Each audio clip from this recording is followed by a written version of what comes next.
بنی اسرائیل کا ایک نوجوان تھا، ماں باپ کی خدمت کرتا تھا۔ ماں نبینہ تھی، باپ اس کا اپاہج تھا۔ ماں کے انتقال کا وقت قریب آیا، ماں کہنے لگی یا اللہ اس نے ساری زندگی میری خدمت کی ہے، میں اپنی خدمت کا صلہ یہ مانگتی ہوں کہ میرے بیٹے کو عبادت والی لمبی زندگی عطا فرما۔ باہر یہ بس نامی میں مالی دعا لگی ہے۔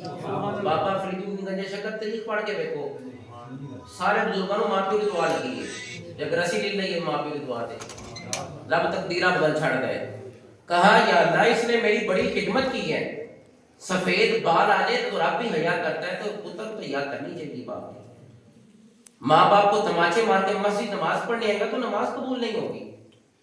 ماں باپ ناراض ہے تو مسجد آ رہا ہے، جب تک وہ ناراض ہے تیرا کوئی سجدہ اللہ اپنی بارگاہ میں قبول نہیں کرے گا۔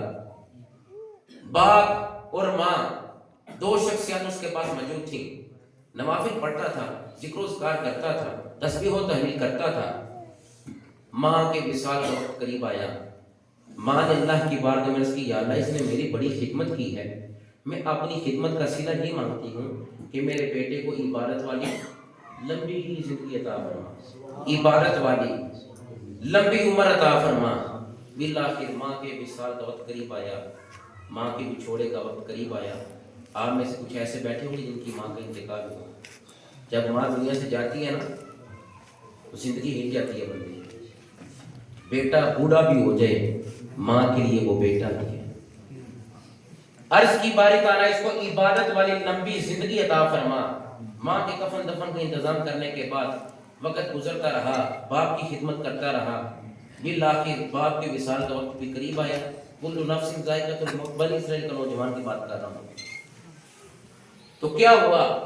باپ کے وصال کا وقت قریب آیا، باپ دنیا سے چلا گیا۔ جاتے جاتے باپ نے پتہ کیا دعا دی؟ یا اللہ میرے بیٹے کو عبادت والی وہ جگہ دینا جہاں پر شیطان نہ پہنچ سکے۔ میرے بیٹے کو عبادت والی وہ جگہ نصیب کرنا جہاں پر شیطان نہ پہنچ سکے۔ ماں نے دعا دی لمبی عمر عبادت والی، باپ وہاں عبادت کرے، وہاں تسبیح و تحلیل کرے، وہاں تجھے سجدہ کرے، وہاں نوافل ادا کرے، وہاں تیری بندگی کرے کہ جہاں شیطان نہ پہنچے۔ ہن ماں پیو دی دعا دا اثر ویکھیا جائے کہ نماز کیڑی قبول ہے۔ کیا ہوا؟ ویرانے میں گیا، باپ بھی چلا گیا، ماں بھی چلی گئی۔ ویرانے میں گیا، جا کر ایک سمندر کے اندر کبا دیکھا، سمندر کی گہرائی کے اندر کبا دیکھا، وہاں پر گیا۔ وہ پہنچا کیسے؟ ان اللہ علی کل شیء قدیر، ماں باپ کی دعا کی برکت سے جب پہنچا پیغمبر کو وحی کی۔ عاصم برقی آپ کی امت کا ولی تھا، پیارے سلیمان علیہ السلام کو وحی کی کہ جب سمندر کے قریب میری قدرت کا شاہکار دیکھ گیا، عظیم میری نشانی دیکھ گیا۔ جب حضرت عاصم برقی ساتھ گئے، سمندر میں غوطہ لگایا تو دیکھا نور کا کبا ہے، اس کو 4 دروازے ہیں۔ نوجوان اندر رب کی عبادت کر رہا ہے، پانی اندر نہیں جا رہا، وہ عبادت کر رہا ہے۔ حضرت سلیمان علیہ السلام نے بھی خود دیکھا۔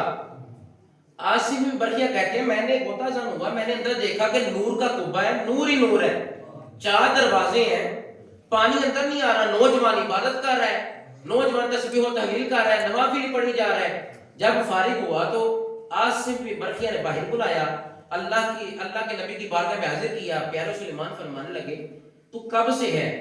کہنے لگا میں ابراہیم علیہ السلام کے دور کا، میں پیارے حضرت ابراہیم علیہ السلام کے دور کا ہوں، اور تب سے نوافل ادا کر رہا ہوں، اللہ کی بندگی کر رہا ہوں، تسبیح و تحلیل کر رہا ہوں، خدا کو راضی کرنے کی کوشش کر رہا ہوں، اور آج آپ کا دور آ گیا۔ پیارے سلیمان علیہ السلام حیران ہوئے کہ اتنی لمبی عمر، اتنی لمبی زندگی کہاں کیسے نصیب ہوا؟ تجھے یہ مقام کیسے ملا کہ تو سمندر کے اندر نور کے کبے میں، دروازے اس کے ہیں، پانی اندر نہیں، تو اللہ کی عبادت کر رہا ہو تب سے ہے؟ کتنے دور گزر گئے، کتنے انبیاء کا دور گزر گیا، تو تب سے اللہ کی عبادت کر رہا ہے، اس کو راضی کرنے کی کوشش کر رہا ہے، نوافل پڑھ، تسبیح و تحلیل۔ تیرے سے بھی کوئی خاص بندہ اللہ کا ہوگا، بتا تجھے یہ مقام کیسے ملا؟ اس نے کہا میں نے ماں اور باپ کی خدمت کی ہے، ماں کو بھی راضی کیا، باپ کو بھی وقت دیا، اس کو بھی راضی کیا۔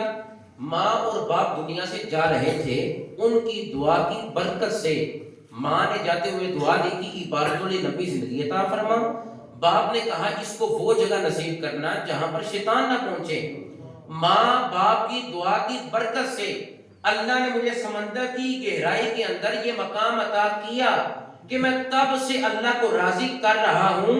وہ مجھ پر راضی ہے, میں اپنے خدا پر راضی ہوں.